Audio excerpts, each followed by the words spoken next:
हाँ तो बच्चों, आपका स्वागत है हमारे YouTube चैनल पे। आज जो है हम 12th क्लास के फर्स्ट चैप्टर का सेकंड वीडियो लेक्चर जो है वो लेकर आए हैं। बेसिकली हमें एक चीज पता है और नहीं पता है, तो हमने कहीं ना कहीं नहीं पता तो अभी हम देख लेते हैं। क्या है कि हमारे पास में दो पॉजिटिव पोलरिटी के चार्जेस, मतलब सेम पोलरिटी के चार्जेस। तो हम क्या देखते हैं, इन दोनों सेम पोलरिटी के चार्जेस हैं, इनके बीच में रिपल्शन जो है वो होगा। ठीक इसी तरीके से एक चार्ज जो है हमारे पास पॉजिटिव पोलरिटी का है और दूसरा जो चार्ज है वो नेगेटिव पोलरिटी का। तो मैं क्या देखूंगा, इन दोनों चार्जेस के बीच में अट्रैक्शन जो है वो क्रिएट होगा। तो इनसे देखते हैं अट्रैक्शन और रिपल्शन होता क्या है। एक तरीके का फोर्स ही है। तो फोर्स है, इसका मतलब सीधी सिंपल सी बात है, फोर्स एक वेक्टर क्वांटिटी है। अब वेक्टर क्वांटिटी है, इसका मतलब उसकी कोई ना कोई डायरेक्शन होगी और कोई ना कोई उसका मैग्नीट्यूड जो है वो होगा। तो उस फोर्स की मैग्नीट्यूड एज वेल एज उसकी डायरेक्शन को पता करने के लिए हम क्या करते हैं, कूलम्ब्स लॉ को काम में लेते हैं। तो हम जो है कंसीडर करते हैं दो पॉइंट चार्जेस है हमारे पास में।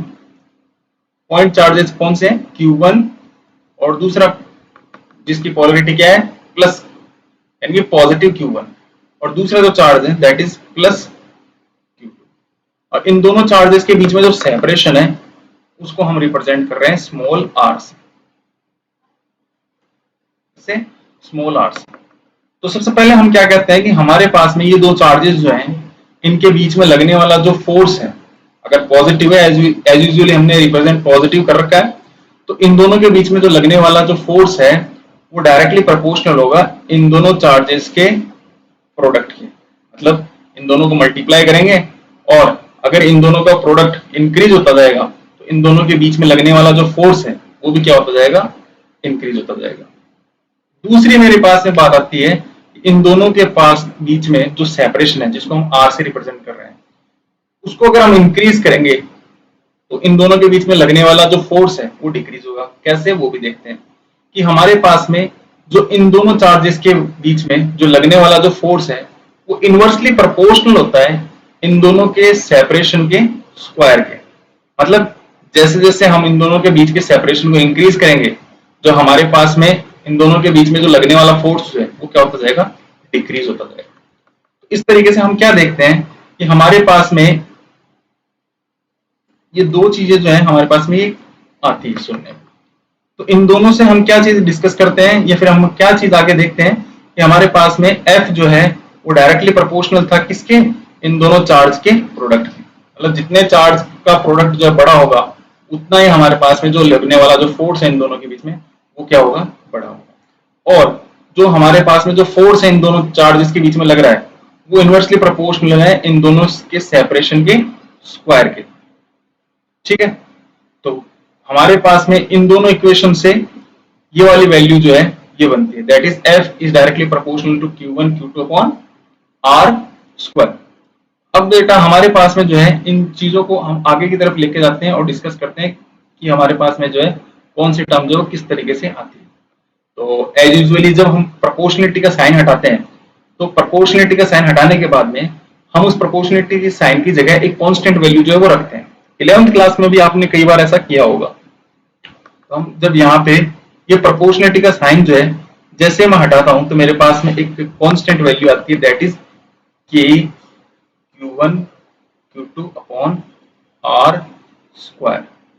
ठीक है, अब बेटा हमारे पास में क्या है, अगर हम बात करें तो हमारे पास में अगर हम बात करें कि ये जो चार्जेस जो है क्या है, सबसे पहले ये दो चार्जेस थे जिनके बीच में सेपरेशन जो है वो R है और दोनों जो है सेम पोलरिटी के हैं। तो इन दोनों के बीच में जो लगने वाला रिपल्सिव फोर्स होगा दैट इज F, वो बराबर होगा K Q1 Q2 upon R square. अब एक अगर पॉजिटिव पोलरिटी का होता और दूसरा नेगेटिव पोलरिटी का होता तो भी हमारा फॉर्मूला जो है वो सेम होता, लेकिन पोलरिटी जो है हम इसके अंदर नहीं रखते। ठीक है, जैसे अगर एक पॉजिटिव का है दूसरा नेगेटिव का है तो हम इसके अंदर वो पॉजिटिव नेगेटिव पोलरिटी जो है वो नहीं रखेंगे। अब हम बात करते हैं हमारे प्रोपोर्शनलिटी कांस्टेंट k के बारे में। तो बेटा अगर हम बात करते हैं k के बारे में तो k जो है हमारे पास में इसको हम कहते हैं इलेक्ट्रोस्टैटिक फोर्स कांस्टेंट या इलेक्ट्रोस्टैटिक कांस्टेंट भी हम इसको कह सकते हैं। बेसिकली ये डिपेंड करता है किसके ऊपर, मीडियम के ऊपर। तो अगर हमारे ये दोनों चार्जेस जो हैं ये किस में रखे हुए हैं, अगर ये वैक्यूम या एयर में रखे हुए हैं तो k की वैल्यू जो है वो होगी 9 इंटू 10⁹ न्यूटन मीटर स्क्वायर पर कूलम्ब स्क्वायर। इसकी एक फिक्स वैल्यू है। अगर मैं इसको आगे की तरफ डिस्कस करता हूं, के जो है बेसिकली है क्या, इसको थोड़ा और डिटेल में देखता हूं। देखो बेसिकली के जो है मेरे पास में क्या है, इलेक्ट्रोस्टैटिक फोर्स कांस्टेंट है, या मैं इलेक्ट्रोस्टैटिक कांस्टेंट प्रोपोर्शनलिटी साइन हटाया तभी तो आया। और ये जो है के जो है वो मीडियम पे डिपेंड करता है। और अभी हमने देखा एयर और वैक्यूम की जो वैल्यू है वो क्या है, अगर हम के की, अगर हम ये पता चलता है कि दो चार्जेस जो है वो वैक्यूम में रखे हुए हैं या एयर में रखे हुए हैं, तो के की हम वैल्यू लेते हैं 9 इंटू 10⁹ न्यूटन मीटर स्क्वायर पर कूलम्ब स्क्वायर। और अगर इसको मैं थोड़ा और डिटेल में जाता हूं तो के जो है उसको हम लिखते हैं 1/4 पाई एप्सिलॉन नॉट, ठीक है। और क्योंकि अभी हमने देखा था के की जो वैल्यू है वो क्या है 9 इंटू 10⁹ न्यूटन मीटर स्क्वायर पर कूलम्ब स्क्वायर। तो यहां से हम क्या चीज देखते हैं, के की वैल्यू जो है वो डायरेक्टली किस पे डिपेंड कर रही है, एप्सिलॉन नॉट पे। अब एप्सिलॉन नॉट क्या है, एप्सिलॉन नॉट जो है वो परमिटिविटी है। इसके बारे में अभी हम आगे और डिस्कस करेंगे, ठीक है। तो मतलब हम देखेंगे कि जैसे हमारे पास में एप्सिलॉन नॉट की वैल्यू चेंज होती है तो के की वैल्यू भी क्या है, चेंज होती है। तो जिस तरीके से के की वैल्यू जो है मीडियम पे डिपेंड कर रही है, ठीक उसी तरीके से एप्सिलॉन नॉट जो है उसकी वैल्यू भी जो है मीडियम पे डिपेंड करेगी। तो इसके बारे में जो है हम आगे की तरफ और डिस्कस करते हैं।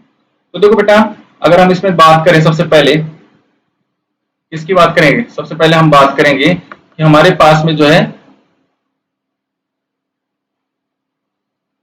के जो है, सबसे पहले हमने बात की के जो है हमारे पास में क्या है, एक इलेक्ट्रोस्टैटिक कांस्टेंट है एज यूजुअली, है ना, इलेक्ट्रोस्टैटिक फोर्स कांस्टेंट। और फ्री स्पेस के लिए इसकी वैल्यू जो है 9 इंटू 10⁹ न्यूटन मीटर स्क्वायर पर कूलम्ब स्क्वायर है। अब सब इसके बाद हम बात करते हैं एप्सिलॉन नॉट की। एप्सिलॉन नॉट जो है वो एक तरीके से क्या होता है, परमिटिविटी होती है। क्या होती है, परमिटिविटी को रिप्रेजेंट करती है। परमिटिविटी क्या होती है उसके बारे में भी हम डिस्कस करेंगे। तो देखो बेटा, अगर हम यहाँ एप्सिलॉन नॉट जो है, यहाँ पे एप्सिलॉन नॉट रिप्रेजेंट कर रहा है permittivity of free space, vacuum या एयर भी हम इसको कह सकते हैं। मतलब इन तीनों का जो मतलब जैसे तो बेसिकली देखा जाए तो वैक्यूम और फ्री स्पेस जो है हम एक तरीके से ले सकते हैं कि एक ही है, लेकिन हम फ्री स्पेस, वैक्यूम और जो एयर है, इन दोनों तीनों की जो परमिटिविटी है वो हम सेम ही लेते हैं, ठीक है। और इन तीनों की परमिटिविटी जो है वो क्या होती है 8.85 इंटू 10⁻⁻12 कूलम्ब स्क्वायर पर न्यूटन और मीटर स्क्वायर। बेसिकली ये क्या और किस तरीके से जो है हमारे जो इलेक्ट्रोस्टैटिक फोर्स को इफेक्ट करती है उसके ऊपर भी हम थोड़ा सा डिस्कस कर लेते हैं। तो अब पहले मैं फॉर्मूला लिख लेता हूं, F is equals to 1/4 pi epsilon naught Q1 Q2 upon R square. तो बेसिकली पहले इसकी छोटी सी डेफिनेशन जो है वो देख लेते हैं। परमिटिविटी जो है वो एक प्रॉपर्टी है किसी भी मीडियम की जो क्या है, डिटरमाइन करती है इलेक्ट्रिक फोर्स को किस के बीच में, जो दो चार्जेस के बीच में जो इलेक्ट्रोस्टैटिक फोर्स लग रहा है उनको डिटरमाइन करती है। कैसे, जो वो चार्जेस हैं, ये मैं कहूंगा सपोज थोड़ा सा इसको ऐसे हम देख सकते हैं कि हमारे पास में दो चार्जेस हैं, ठीक है, और मैंने उनको क्या कर रखा है, एयर या वैक्यूम में मैंने रख रखा है। तो हम देखेंगे उनके बीच में जो लगने वाला जो फोर्स है वो डिफरेंट होगा। लेकिन जैसे ही मैं इस एयर या वैक्यूम की जगह कोई दूसरा मीडियम चेंज करूंगा, मतलब अब मैंने उन दो चार्जेस को जो है वाटर में रख दिया, तो अब मैं क्या देखूंगा, उन दोनों के बीच में लगने वाला जो फोर्स है वो क्या हो जाएगा, चेंज हो जाएगा। और वो फोर्स चेंज किस वजह से हुआ, वो चेंज हुआ क्योंकि हमने मीडियम चेंज किया। तो एक तरीके से हम कह सकते हैं परमिटिविटी जो है वो एक तरीके की प्रॉपर्टी है किसी भी मीडियम की, जो क्या करती है, सीधे सीधे जो हमारा जो फोर्स लग रहा है दो चार्जेस के बीच में, है ना, दो चार्जेस के बीच में जो फोर्स लग रहा है, ठीक है, और वो दोनों चार्जेस जो है उस मीडियम में रखे हुए हैं, ठीक है, तो वही क्या है, हमारी परमिटिविटी है। यहाँ इस फॉर्मूले से भी आप देख सकते हो कि हमारे पास में ये परमिटिविटी वाला जो पार्ट जो है वो डिवाइड में है। तो जितनी ज्यादा किसी मीडियम की परमिटिविटी होगी उतना ही उन दोनों चार्जेस के ऊपर जो लगने वाला जो फोर्स है वो क्या होगा, इफेक्ट होगा। जितनी ज्यादा परमिटिविटी होगी उतने हमारी फोर्स की जो वैल्यू है वो क्या होती जाएगी, कम होगी। तो हम यहाँ से क्या देखते हैं कि हमारे पास में हमने अभी डिस्कस किया, क्या डिस्कस किया, हमने अभी ये डिस्कस किया कि हमारे पास में अगर दो चार्जेस हैं और उनका हमें मैग्नीट्यूड पता है चार्जेस का कि कितने कूलम्ब के वो दोनों चार्जेस हैं, और उन दोनों के बीच का जो सेपरेशन वो अगर हमें पता है, और वो अगर उनका मीडियम हमें पता है, हमने एयर और वैक्यूम के लिए इनकी वैल्यू ली, तो हम क्या देखते हैं, उनके बीच में जो लगने वाला जो इलेक्ट्रोस्टैटिक फोर्स है उसकी वैल्यू हम निकाल सकते हैं बाय यूजिंग कूलम्ब्स लॉ। तो अब आगे हम बात करते हैं Coulomb's law in vector form के अंदर। तो बेटा देखो, सबसे पहले हम इसके अंदर क्या देखते हैं कि हमारे पास में जो है दो चार्जेस जो हैं मैं ले लेता हूं, ठीक है। पहला जो चार्ज है वो Q1 है, ठीक है। क्या है? Q1 चार्ज है, ठीक है। और Q1 चार्ज जो है ओरिजिन से R1 पोजीशन वेक्टर के ऊपर है, और दूसरा मेरे पास में जो चार्ज है वो मेरे पास में कौन सा है, वो भी पॉजिटिव है, और वो जो है प्लस का, ये मैंने Q1 ले लेता हूं और ये मेरे पास में प्लस का Q2 चार्ज है, और इसकी पोजीशन वेक्टर जो है वो R2। अब मैं क्या देखता हूं कि दोनों के दोनों पॉजिटिव हैं, ठीक है। एक चीज और हम डिस्कस करेंगे इसके ऊपर, दोनों के दोनों पॉजिटिव पोलैरिटी के हैं, तो हम क्या देखते हैं कि हमारे पास में इन दोनों के बीच में जो फोर्स लगेगा वो क्या होगा, रिपल्सिव होगा। इसके अंदर तो कोई दो राय नहीं होगी, दोनों के बीच में जो लगने वाला जो फोर्स है वो क्या होगा, रिपल्सिव होगा। तो अगर हम बात करते हैं सबसे पहले किसकी बात करें, या R1 से मतलब Q1 चार्ज से Q2 की तरफ की जो अगर मैं बोलूं Q1 से Q2 तक की, क्या Q1 से Q2 तक की जो डायरेक्शन है मैं रिप्रेजेंट कर रहा हूं किससे, R12 से, ठीक है ना। अब मेरे पास में सबसे पहले मैं बात करता हूं कि मेरे पास में जो Q1 जो चार्ज है, उस Q1 चार्ज के ऊपर जो फोर्स लगेगा वो क्या होगा, force on Q1 due to Q2 charge.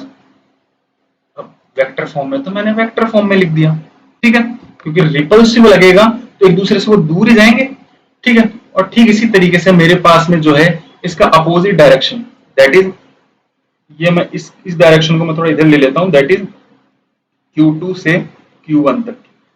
अब डायरेक्शन रिप्रेजेंट कर रहा है तो वेक्टर है, ठीक है। अब इसको जो है मैं आगे की तरफ जो है डिटेल में लेके जाता हूं। अब ये भी क्या होगा, रिपल्सिव फोर्स होगा इस तरफ भी, तो that is force on charge 2 due to charge 1, ठीक है। अब मैं सबसे पहले इस फोर्स को जो है वेक्टर फॉर्म में जो है वो लिखते हैं। तो सबसे पहले हमारे पास में वेक्टर फॉर्म में लिखना है, तो मतलब मैं लिखता हूं F12 is equals to K Q1 Q2 upon R। अब इन दोनों के बीच में सेपरेशन क्या है, R12। सबसे पहले मैं क्या कर रहा हूं, मैं जो इन दोनों के बीच में जो फोर्स जो लग रहा है, किसके किसके बीच में फोर्स लग रहा है, मेरे पास में अभी एक तो Q1 और Q2 जो चार्जेस जो हैं इनके बीच में फोर्स लग रहा है। तो मैं जो इन दोनों के बीच में जो फोर्स लग रहा है उनके बारे में अभी हम डिस्कस करते हैं। तो मैंने क्या में डायरेक्शन ली थी, एक तो मैंने लिए Q1 से Q2 की तरफ डायरेक्शन, और जो दूसरी डायरेक्शन में ले रहा हूं, क्या ले रहा हूं, Q2 से Q1 की तरफ डायरेक्शन, दैट इज मैं ले लेता हूं क्या, R2 से 1 तक की डायरेक्शन जो है मैंने ऐसे ले ली, ठीक है।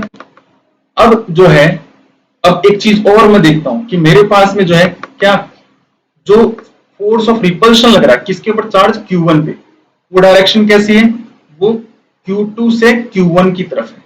तो मैं इसको क्या लिखूंगा, क्योंकि देखो चार्ज एक स्केलर क्वांटिटी है, और जो सेपरेशन है वो भी एक तरीके से हम क्या है, एक मैग्नीट्यूड ही ले रहे हैं। अब सेपरेशन मैंने यहाँ पे लिया नहीं है, लेकिन अभी हम सेपरेशन, दोनों चार्जेस के बीच में सेपरेशन क्या है, R21 ही है, तो मैं R21 जो है उसका सेपरेशन जो है, उसका मैग्नीट्यूड जो है, या फिर एक मैं कहूंगा मैग्नीट्यूड जो है R21 का वो ले लेता हूं, ठीक है।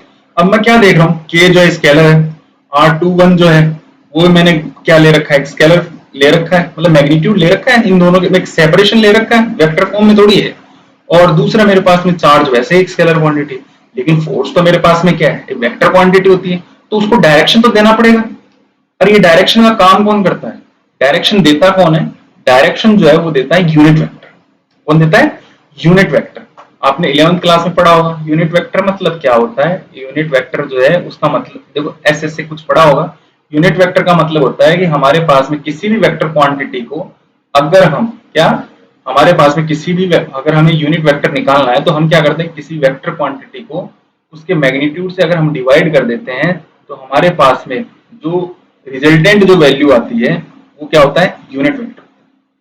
अब आप उस यूनिट वेक्टर को अगर किसी न्यूमेरिकल वैल्यू से मल्टीप्लाई करते हो तो आपको क्या है, उसकी मैग्नीट्यूड में किसी तरीके का कोई भी चेंज नहीं आएगा, क्योंकि यूनिट है मतलब वन है। वन से किसी को भी मल्टीप्लाई करोगे तो कोई भी चेंजेस नहीं आएगा। लेकिन यूनिट वेक्टर है, इसका मतलब यूनिट तो है, मतलब वन तो है, मल्टीप्लाई करोगे तो कोई मैग्नीट्यूड में चेंज नहीं आएगा, लेकिन वेक्टर मतलब उसको डायरेक्शन जो है वो हम दे देंगे।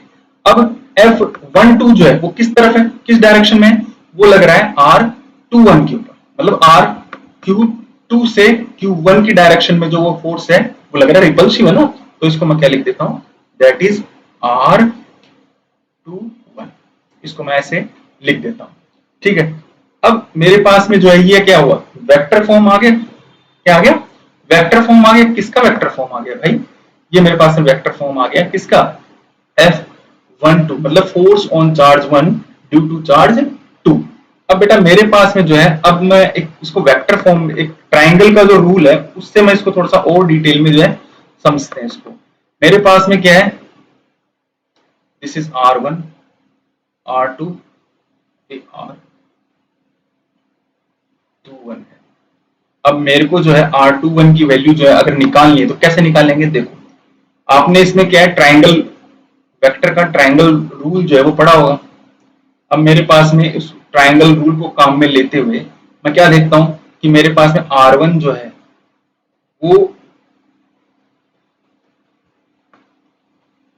प्लस R21 दोनों सेम डायरेक्शन में है।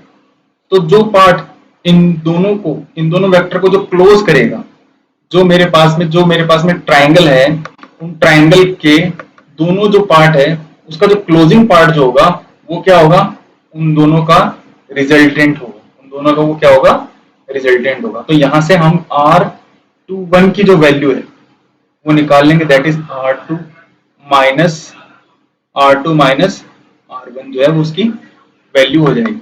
अब आगे जो है हम इसको डिस्कस करते हैं किस तरीके से आता है, देखो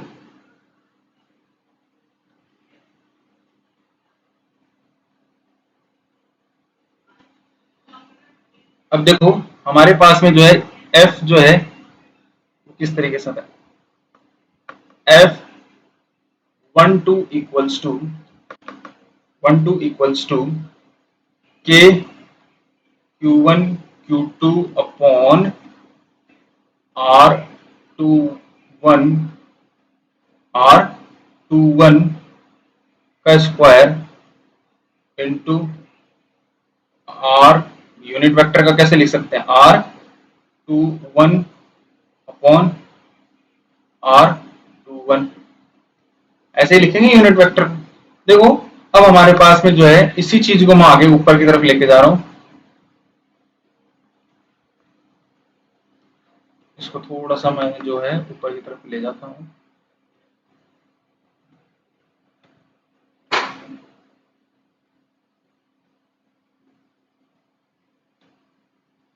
अब मैं R12 की जो वैल्यू है वो इसमें पुट कर देता हूं, तो मेरे पास में क्या आता है, K Q1 Q2 अपॉन, अब Q हो जाएगा R21 का क्यूब और R21 यूनिट वेक्टर, या फिर इसको सीधा सिंपली जो है हम यूनिट वेक्टर के फॉर्म में भी लिख सकते हैं। अब देखो हमारे पास में वेक्टर में है तो हम इसके ऊपर वेक्टर का जो साइन है वो लगा देते हैं। अब जो वैल्यू थी हमारे पास में किसकी, R21 की, यहाँ से वो हम इसमें वैल्यू पुट कर देते हैं, तो हमारे पास में क्या आ जाता है, F12 is equal to K Q1 Q2 upon R2 minus R1 का cube into R2 minus R1 vector. ठीक है, और ठीक इसी तरीके से जो है सिमिलरली हम क्या देखते हैं कि हमारे पास में जो है, अगर हम इसी चीज को हम देखते हैं कि F अगर हमारे पास में R21 जो है, R21 जो है, इसको थोड़ा सा मैं ऊपर लेके जाता हूं ताकि आपको थोड़ा सा अच्छे से समझा सकें। इसमें R21 जो है हमारे पास में किस डायरेक्शन में था, R12 जो है मेरे पास में डायरेक्शन थी वो क्या थी, वो थी ये वाली अपोजिट डायरेक्शन इसकी, ठीक है।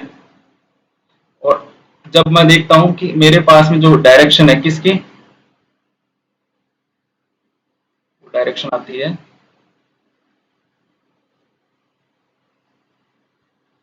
इसकी डायरेक्शन जो है हम लेते हैं आगे की तरफ, ये रही हमारे पास में जो डायरेक्शन है R12 जो R21 जो थी इस तरफ थी। और हम क्या देखते हैं, Q1 चार्ज से Q2 चार्ज तक की जो डायरेक्शन है वो जस्ट इसके अपोजिट हो जाएगी, दैट इज आर Q1 से लेकर Q2 तक, यानी कि R12 जो कि क्या होगी, इसके अपोजिट होगी। और वेक्टर में जब हम बात करते हैं अपोजिट डायरेक्शन की, तो हमारे पास में क्या होता है, अपोजिट डायरेक्शन को रिप्रेजेंट किससे करते हैं, उसको हम रिप्रेजेंट करते हैं नेगेटिव साइन से। किससे रिप्रेजेंट करते हैं, नेगेटिव साइन से, दैट इज R12 माइनस का, ठीक है। तो यहां से हम क्या देखते हैं, सिमिलरली अगर हम यहां से बात करते हैं, ये हमारे पास में क्या है, वेक्टर फॉर्म था किसका, कूलम्ब्स लॉ का। और सिमिलरली अगर हम बात करें F21 की, तो हमारे पास में क्या हो जाएगा, K Q1 Q2 upon R12 का होल स्क्वायर, और उसका यूनिट वेक्टर जो है वो हो जाएगा 1 2। अब यहाँ से हम क्या देखते हैं, दोनों जो है वो क्या है, एक दूसरे के, क्योंकि हमने यहाँ से देखा था दोनों क्या एक दूसरे के अपोजिट डायरेक्शन में है, तो हम इसको लिख सकते हैं, सिमिलरली हम इसको लिख सकते हैं कि हमारे पास में जो F12 जो है वो इक्वल होगा माइनस के F21 के। तो हम कह सकते हैं कि हमारा जो कूलम्ब्स लॉ जो है, न्यूटन का जो थर्ड लॉ है उसको भी फॉलो करता है। अब एक चीज और हमारे पास में जो है वो डिस्कस करने के लिए है इसके अंदर, और वो क्या है वो देखो हम इसके ऊपर डिस्कस करते हैं कि हमारा जो कूलम्ब्स लॉ जो है, कूलम्ब्स लॉ जो है वो इन्वर्जन स्क्वायर लॉ को क्या करता है, फॉलो करता है। इन्वर्जन स्क्वायर लॉ मतलब हमने अभी जस्ट पढ़ा था कि F जो है वो इनवर्सली प्रोपोर्शनल था इन दोनों के सेपरेशन के स्क्वायर के। तो अगर हम इसी चीज को हम क्या कहते हैं, इन्वर्जन स्क्वायर लॉ कहते हैं। अगर हम ग्राफ बनाते हैं F और R के बीच में, हम क्या देखते हैं, इस तरीके का ग्राफ जो है हमें मिलता है, ठीक है। अब आगे की तरफ हम डिटेल में पढ़ते हैं।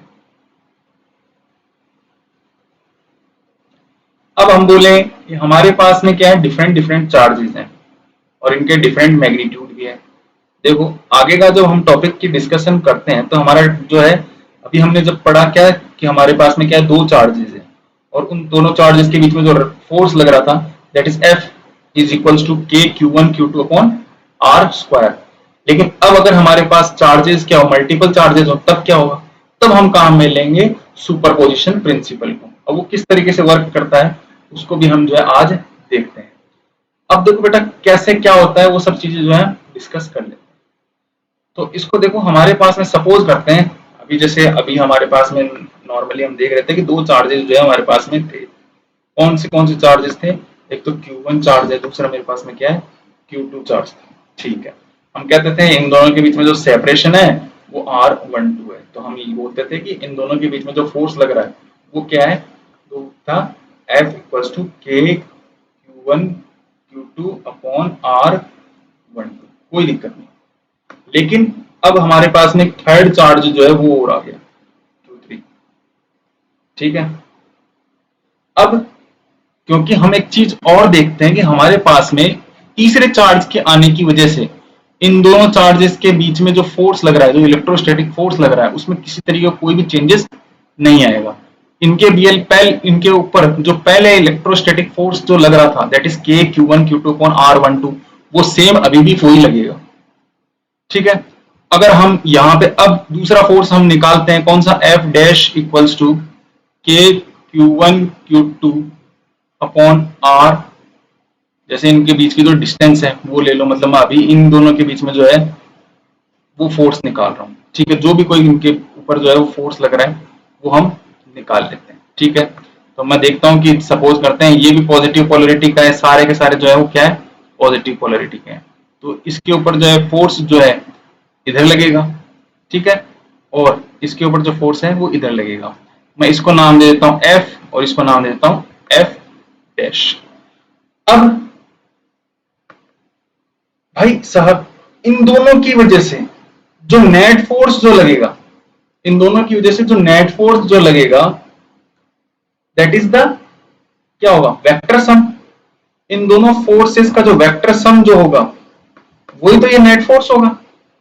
जो आपने 11th क्लास में वेक्टर सम पढ़ा था वही है।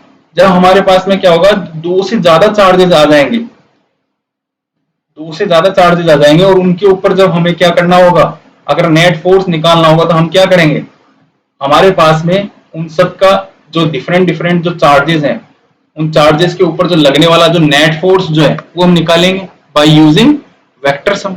और वो कैसे करेंगे, जस्ट अभी हमने डिस्कस किया।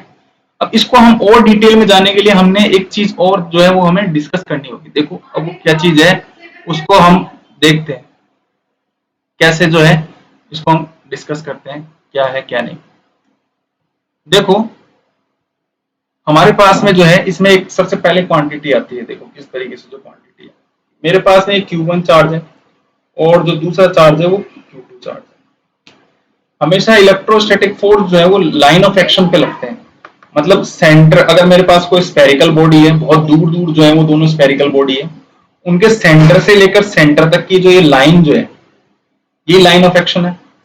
तो मेरे पास में जो फोर्स जो लगेगा वो ऑलवेज इस लाइन ऑफ एक्शन पे लगेगा, एकदम स्ट्रेट फॉरवर्ड, जैसा हमने लॉ ऑफ ग्रेविटेशन में पढ़ा था, लाइन ऑफ एक्शन या फिर है ना। तो मेरा फोर्स जो है वो इस लाइन ऑफ एक्शन पे लगेगा, ठीक है। और इन दोनों के बीच में जो सब फोर्स लग रहा है वो मैं ले लेता हूं क्या है, F1 है या फिर F ले लेता हूं। और तीसरा जो है मेरे पास में एक और आ गया Q3, और इन दोनों के बीच में जो फोर्स लग रहा है मैं F डैश ले लेता हूं। अब मेरे को बोलते हैं इनके दोनों की वजह से जो नेट फोर्स है वो निकाल के बताओ, ठीक है। या फिर मेरे को बोल दे कि मेरे पास में इन दोनों की वजह से क्या F डैश जो है वो लग रहा है। या एक दूसरा मैं एक एग्जांपल और ले लेता हूं कि मेरे पास में जो एक स्क्वायर, ज्यादा बेटर वो रहेगा, एक स्क्वायर जो है वो हम ले लें क्योंकि एक न्यूमेरिकल जो है उसका वो आगे आने वाला है। तो हम एक काम करते हैं, हमारे पास में क्या है, 4 चार्जेस हैं। कौन कौन से, Q1, Q2, Q3, Q4। अब हमें क्या है भाई, इन चारों चार्जेस की वजह से इस Q4 पे जो फोर्स लगा है वो निकालो। तो तुम क्या करोगे, सबसे पहले तो देखो कि भाई इस Q4 के ऊपर जो फोर्स लग रहा है इस Q3 की वजह से वो किस तरफ लग रहा है, क्योंकि सारे के सारे अगर पॉजिटिव है तो हम क्या लेंगे, ये ऊपर की तरफ लगेगा। इसकी वजह से किधर लगेगा, इधर लगेगा। अभी लाइन ऑफ एक्शन की मैंने बात की थी, ठीक है भाई। अब इस तीसरे वाले की वजह से किस तरफ लगेगा, उसकी वजह से जो इलेक्ट्रोस्टैटिक जो फोर्स है वो इस तरफ लगेगा। और अगर तुम कहते हो सर हम तो क्या नाम है, इन दो नेट चार्जेस की वजह से जो है, अब या फिर मैं कहूँ थोड़ा सा एक इसी चीज को मैं थोड़ा सा और डिटेल में लेके जाना चाहूँ, तो मैं क्या देखता हूँ कि मेरे पास में जो है, जस्ट ए मिनट, मेरे पास में जो है एक कोई Q1 चार्ज है और दूसरा जो है मेरे पास Q2 चार्ज है, और मैं कह दूं मेरे को बताओ नेट चार्ज जो है Q3 चार्ज है उसके ऊपर कितना लगेगा। तो तुम क्या करोगे, सीधी सिंपल सी बात है, इन दोनों के बीच में जो फोर्स लग रहा है, जो इलेक्ट्रोस्टैटिक फोर्स लग रहा है, पहले वो निकालोगे, दैट इज F। उसको मैं नाम देता हूं F। फोर्स जो है वेक्टर क्वांटिटी है तो मैं उसको F के ऊपर वेक्टर का साइन जो है वो लगा दूंगा। और दूसरा Q1 और Q3 के बीच में जो फोर्स लग रहा है मैं उसको नाम देता हूं F डैश, F डैश, ठीक है। तो इन दोनों का जो वेक्टर सम होगा क्या होगा, इन दोनों का जो वेक्टर सम होगा, इन दोनों का जो वेक्टर सम जो होगा वही क्या है, that is the net force acting between these two. इन दोनों का जो नेट फोर्स जो होगा वही क्या होगा, वही फोर्स जो है वो नेट फोर्स होगा इन दोनों चार्जेस की वजह से इस चार्ज के ऊपर। बात क्लियर हुई। तो जब भी हम क्या करते हैं, किसी मल्टीपल चार्जेस की वजह से, किसी मल्टीपल चार्जेस की वजह से अगर हम फोर्स निकाल रहे हैं, इलेक्ट्रोस्टैटिक फोर्स निकाल रहे हैं, तो हम क्या देखते हैं, तीसरे चार्ज के आने की वजह से किसी तरीके के चार्ज के अंदर, मतलब ये जैसे ही मेरे पास में Q3 आया तो मेरे पास में जो Q1 और Q2 के ऊपर जो फोर्स लग रहा था, है ना, जैसे F equals to K Q1 Q2 upon R, जो फोर्स लग रहा था, अगर इन दोनों के बीच में सेपरेशन आ रहा है तो तो वो सेम उसके बाद में वही रहेगा। ठीक है, अगर मेरे को सपोज करो यहां से लेकर यहाँ Q2 और Q3 के बीच में जो फोर्स लग रहा है वो कितना है, अगर मेरे को वो निकालना, तो क्या बोलूंगा मैं, F। अगर मैं इसको F से रिप्रेजेंट करता हूँ या F1 से रिप्रेजेंट करता हूँ, तो मैं क्या बोलूंगा, that is K Q3 Q2 upon R। ठीक है, और मैं क्या देखता हूं कि मेरे पास में Q1 है, तो इन Q2 और Q3 के बीच में जो फोर्स लग रहा है उसमें किसी तरीके का थर्ड चार्ज के आने की वजह से क्या होगा, किसी तरीके का कोई भी चेंजेस नहीं होगा। लेकिन हाँ, जो इनकी वजह से जो नेट फोर्स जो है उन सब का क्या हो जाएगा, एक तरीके से मैं कहूंगा वेक्टर सम जो है वो हो जाएगा, और उसकी वजह से जो है नेट फोर्स की जो वैल्यू है वो चेंज हो सकती है, वो होएगी। ठीक है, मतलब मेरे पास में जो है नेट फोर्स जो है वो क्या है, चेंज हो जाएगा। अब देखो बेटा, हम आगे की तरफ जो है वो बढ़ते हैं और इसका जो थ्योरेटिकल पार्ट जो है वो थोड़ा सा डिस्कस कर लेते हैं। ठीक है, अब देखो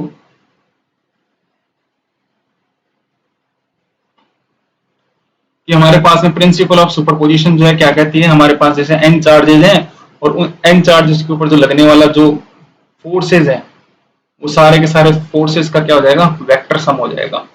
ठीक है, और ये जो है सीधा सिंपल फॉर्मूला हमने दे रखा है। ये कुछ क्वेश्चन हम इसके करेंगे तो हमें थोड़ा सा और अच्छे से ये जो है क्लियर होगा टॉपिक जो। अब डाइलेक्ट्रिक जो हमारे पास में टॉपिक जो है इसको हम थोड़ा सा डिस्कस करेंगे बाद में। ठीक है, इसको डिस्कस करने से पहले जो है हम कुछ लिमिटेशंस जो है वो डिस्कस करेंगे इसकी कूलम्ब्स लॉ की।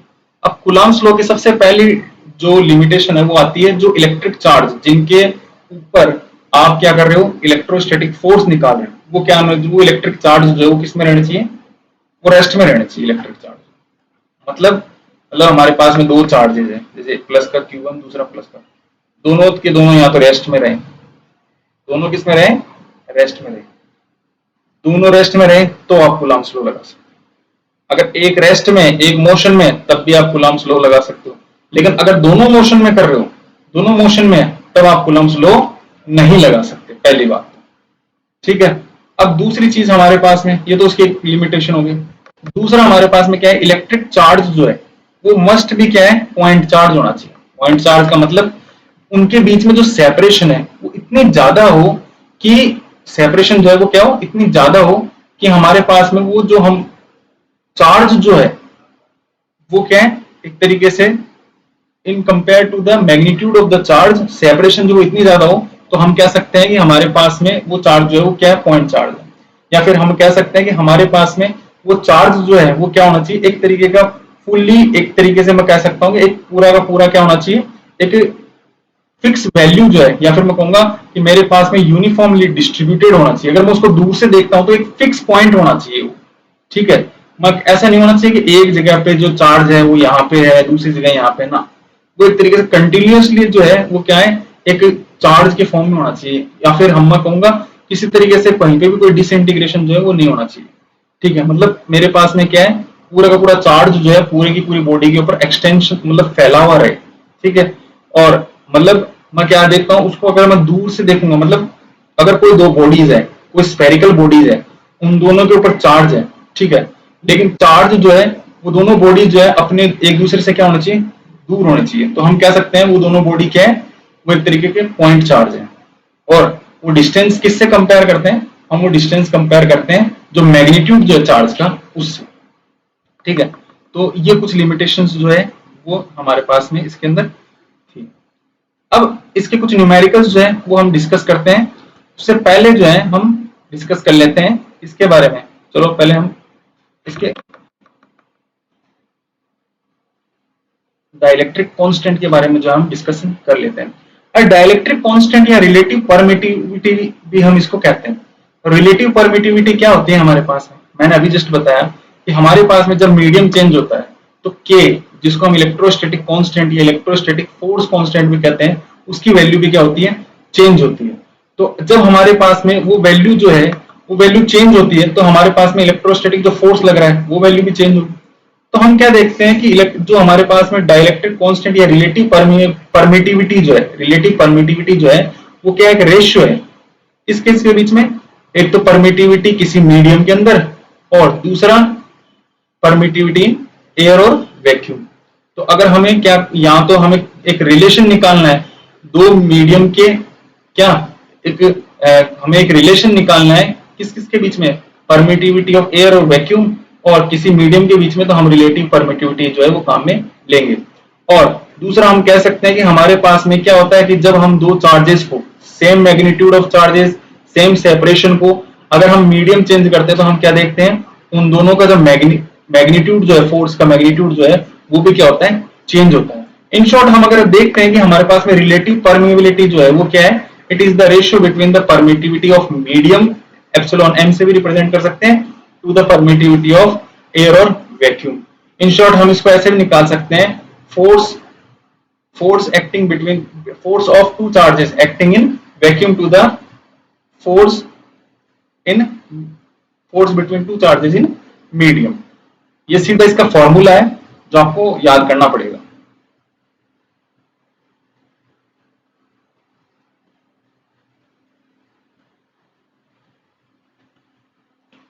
अब इसके कुछ न्यूमेरिकल्स जो है वो हम डिस्कस कर लेते हैं और फिर जो है हम आगे की तरफ बढ़ते हैं। तो सबसे पहला न्यूमेरिकल जो है हमें क्या कहता है, वो कह रहा है कि हमारे पास में what is the force between the two small charge sphere having charges of 2 into 10 to power minus का 7 coulomb and 3 into 10 to power minus का 7 coulomb placed between 30 centimetre apart in air. अब बेटा इसमें एक सबसे पहले मीडियम हमें बता दिया एयर है, तो हमें बोला है कि दो हमारे पास में पॉइंट चार्जेस हैं। पहला जो है हमारे पास में क्या है, 2 into 10 to power minus का 7, और दूसरा जो चार्ज है वो 3 into 10 to power minus का 7 कूलम है। तो हम क्या देखते हैं, दोनों के बीच में जो लगने वाला जो फोर्स है वो हमसे पूछा है। अब क्योंकि हमें आंसर न्यूटन में चाहिए और चार्ज की यूनिट, ऐसा यूनिट भी कूलम है, तो हम क्या देखते हैं कि हमारे पास में जो ये चार्जेस हैं इनके बीच में जो सेपरेशन सेंटीमीटर में दिया हुआ है उसको हम किस में कन्वर्ट कर लेते हैं, उसको हम कन्वर्ट कर लेते हैं किसमें, मीटर के अंदर। चलो इसको सॉल्व करते हैं। तो F इक्वल्स टू हमें पता है K Q1 Q2 upon R square, ये हमारे पास में सिंपल सा फॉर्मूला है। तो क्योंकि ये एयर और वैक्यूम है तो हम सीधे सिंपली वैल्यू जो है पुट करेंगे 9 into 10 to power 9, और जो हमारे पास में चार्ज की वैल्यू है 2 into 10 to power minus का 7 into 3 into 10 to power minus का 7 अपॉन जो इन दोनों के बीच में जो सेपरेशन है कितना है, 30 सेंटीमीटर था, तो उस 30 सेंटीमीटर को हम कन्वर्ट कर लेते हैं किसके अंदर, मीटर के अंदर। तो हमारे पास में कितना आ जाता है, 10 की पावर माइनस का 2 और फिर इसका स्क्वायर। अब जब हम इसको सॉल्व करेंगे तो हमारे पास में जो है इसके आंसर जो है वो आ जाएंगे। अब किस तरीके से जो है वो होगा वो देख लेते हैं इसका। अब देखो बेटा हमारे पास में जो है जो इसकी वैल्यू है 9 into 10 की पावर 9 into 10 2 into 3 into 10 की पावर माइनस का 14, और मेरे पास में ये जो है 10 की पावर माइनस का 2 है, और ये कितने, 10 की पावर माइनस का 4, और ऊपर जाएगा तो 10 की पावर प्लस का 4 हो जाएगा, और नीचे कितना हो जाएगा 30 into 30। ठीक है, इसको सॉल्व करोगे तो आपके पास में जो है इनके बीच में लगने वाला जो फोर्स है वो आ जाएगा। बेसिकली आप इसको ऐसे भी सॉल्व कर सकते हो। देखो इसको हम यहाँ से 10 से इसका 10 से इसको कट कर देंगे तो हमारे पास 10 की पावर 2 रह जाएगा, और ये 3 1 जा 3, और ये 3 1 जा 3, और 3 3 जा 9। इसको आप सॉल्व आउट करोगे तो you will get the answer. इस क्वेश्चन में हमसे क्या कहा गया है, सेकंड नंबर का जो क्वेश्चन है हमारा, कि एक बॉल है और उस बॉल का नाम जो है ए दे रखा है, और उसका जो मास जो है बॉल का वो दे रखा है 8 ग्राम। ठीक है, उसको हम केजी में कन्वर्ट कर लेते हैं, तो 8 into 10 to power माइनस का 3 केजी। ऐसा कह रहा है कि उसके ऊपर जो है वो पॉजिटिव चार्ज है ए के ऊपर, that is positive 5 into 10 to power ये माइनस का 8 कूलम है। ठीक है, और इस बॉल के नीचे एक दूसरी बॉल और है और उसका नाम दिया गया है बॉल बी। ऐसा कह रहा है कि हमारे पास में बॉल बी के ऊपर कौन सी पोलैरिटी का चार्ज जो है वो होना चाहिए। सबसे पहले तो ए पे क्या है, प्लस का चार्ज है।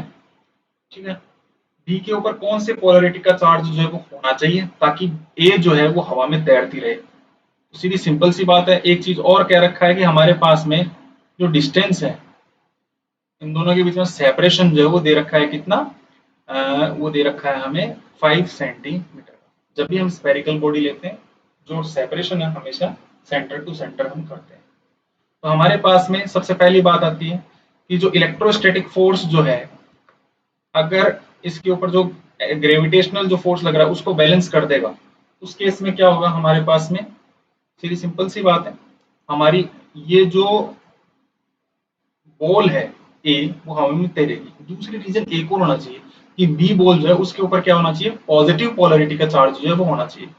तो अगर हमारे पास ये केसेस बनते हैं कि नीचे वाली बॉल जो है वो भी पॉजिटिव चार्ज है और इन दोनों के बीच में जो लगने वाला रिपल्सिव फोर्स जो है वो mg को क्या कर रहा है, एक तरीके से mg और वो जो इलेक्ट्रोस्टैटिक फोर्स लग रहा है वो एक दूसरे के इक्वल है, तो उस दौरान क्या होगी, बॉल ए जो है वो हवा में तैरेगी। तो इलेक्ट्रोस्टैटिक फोर्स क्या होता है, k q A q B upon इन दोनों की जो सेपरेशन है r square equals to m g, जो है हम इस यहाँ पे रख देते हैं। अब बेसिकली जो है हमारे पास में जो इस क्वेश्चन में क्या चीज हमसे पूछी है और क्या हमें निकालनी है, वो सब हम वैल्यू जो है पुट कर देते हैं और क्या निकालना है वो हम देख लेते हैं। इसने हमें क्यूबी की वैल्यू पूछी है, तो के की value 9 into tens to power 9 और फिर हमारे पास में के ए की वैल्यू हमें दे रखी है 5 into tens to power minus का 8 और क्यूबी की वैल्यू हमसे पूछी है। और नीचे हमारे पास में जो आर है यानी कि सेपरेशन जो है सेंटीमीटर में है, तो क्योंकि बाकी की सारी की वैल्यू हमने एसआई यूनिट में ली है तो इसको भी हम एसआई यूनिट में ही लेंगे। क्यों, आंसर भी हमें कूलम में चाहिए, coulomb is the SI unit of charge. तो सेंटीमीटर को मीटर में करेंगे तो 10 की पावर माइनस का 2 का होल स्क्वायर। स्क्वायर क्यों, क्योंकि आर की स्क्वायर है इक्वल्स टू एम जो है वो कितना है हमारे पास में 8 into tens to power minus का 3 और जी जो है हम 9.8 ले लेते हैं।